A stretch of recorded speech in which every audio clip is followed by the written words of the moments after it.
ଆଉ କଣ ଜେଜ ଶୀତ କେମିତିଆ କଣ ହଉଛି ମ? ଶୀତ ହଉଛି ତ ଜୋରେ ଆଉ ଜୋରେ ଶୀତ ହଉଛି ଆଉ କଣ କରିବା। ଏ ଶୀତରେ କଣ ସକାଳ ଖାଇଲ କଣ?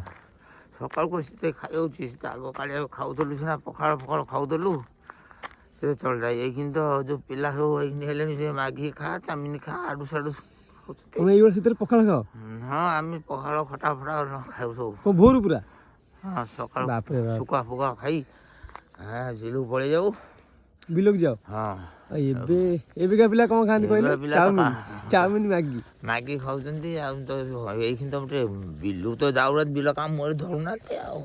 ଏବେକା ପିଲା ବିଲରେ ମାଟି ପକଉନାହାନ୍ତି ମାନେ ବିଲରେ ପାଦ ପକଉନାହାନ୍ତି ନାଇଁ? ସୁସ୍ଥି ହେଇଗଲେଣି ଆଉ ଏଇଖିନି କାହିଁ କହୁଛୁ ଆମ ଆଗ କାଳିଆ କଥା ଅଛି ଆମେ ତ ଶାଗ ପଖାଳ ଖାଇକିରି ସେଥିରେ କାମ କରୁଥିଲେ। କାମ କରୁଥିଲୁ। ଆଉ ଆମେ ତ ବଳ ଟିକେ ଆମେ ଆଉ ଖଟି ପାରୁନୁ ଆଉ। ତମେ ତ ସକାଳୁ ତମେ ଡେଲି ତ ଏକ୍ସରସାଇଜ କର ଆଉ। ହଁ ଯାହା ଟିକେ କରି ଆସ ସେପଟେ ସୂର୍ଯ୍ୟ ଦେବତା ଧୀରେ ଧୀରେ ଆସିଲେଣି ଟିକେ ଏକ୍ସରସାଇଜ କରିଦିଅ ଭଲ ଲାଗିବ ଦେହଟା ଆଉ।